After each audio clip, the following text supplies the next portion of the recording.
Hey Guitar Class, it's Mr. Axler here, and today I'm going to be introducing this new thing called, well, it's not new, but it's new to you guys. It's called the 12-bar blues. It's a form in music that has been used since the 1920s and continues to be used today. Um, I'll give you the simplest of the form. Let me just play one for you, real simple, all right? It's going to be three chords. A7, which is two fingers here, D7, which is there, that little triangle. All right, see that? And then E7. Now I'll give you the chord diagrams. These are chords that you learned a while back, but it's been a little while since we've done this stuff. So let me play for you an example of a 12-bar blues, and a real simple one for that matter. Okay.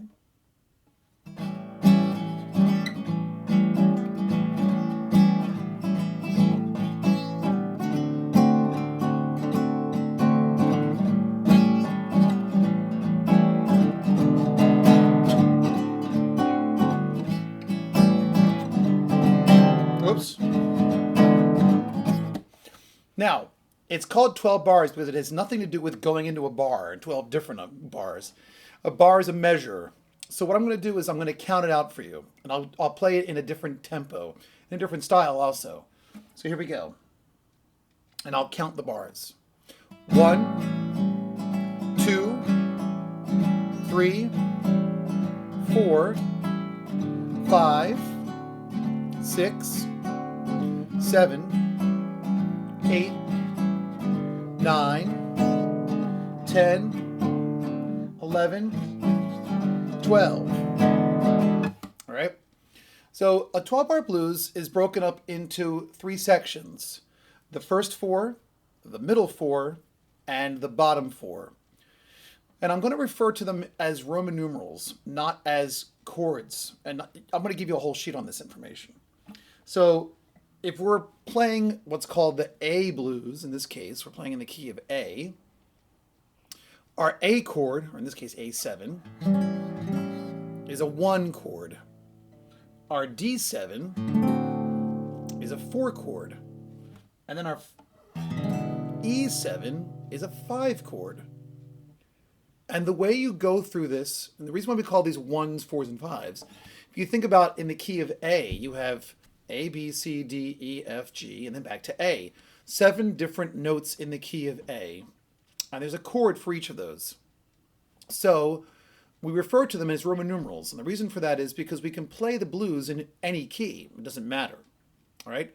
So I would say this is a 1 chord. Different style. 4. 1, 5, 4, 1, 5. Okay? And so what we're going to do is we're going to learn different songs that utilize the blues, and we're going to learn how to play it. And then I'm going to give you guys some like different chord structures for these. For example, instead of just playing D7, we're going to play a really cool chord called a D9 chord. It gives it a more jazzy sound, right? And then even we could do the same thing up here because it's a movable chord, like a bar chord almost. All right.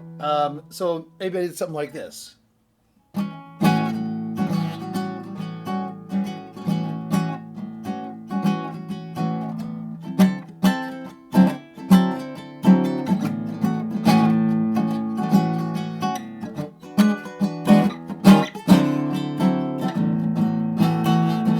And then I'm going to show you what's called the Jimi Hendrix chord. And those of you who know the song Purple Haze,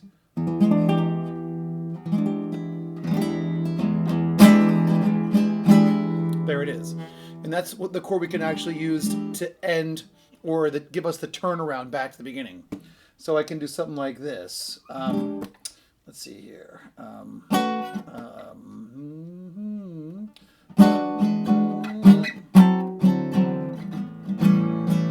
And I can go like this. It's too hard for me to go this that fast, though.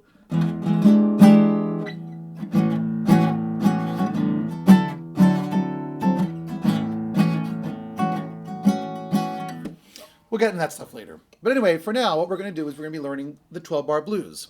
And your assignment is going to be to play the simple 12-bar blues in A. A7. I'll show you again. A7 is right there. D7. E7. It's 2 fingers right there. So I'll give you all of them. Here we go. In close-up form. Yeah. There we go. Okay. So here is A7. Right there. These 2. You're putting it on the 4th string and the 2nd string. Okay? That's your A7. D7 is a triangle. And it's there. I'm sorry. I'm trying to look at this backwards. There we go. Like that. So it's these and that on the top 3 strings making a triangle. And then E7 is just those 2 right there. Okay? And then again, I'll show you the order. I'll give you all that information. So there's your next assignment. Good luck, guys. We'll talk to you soon.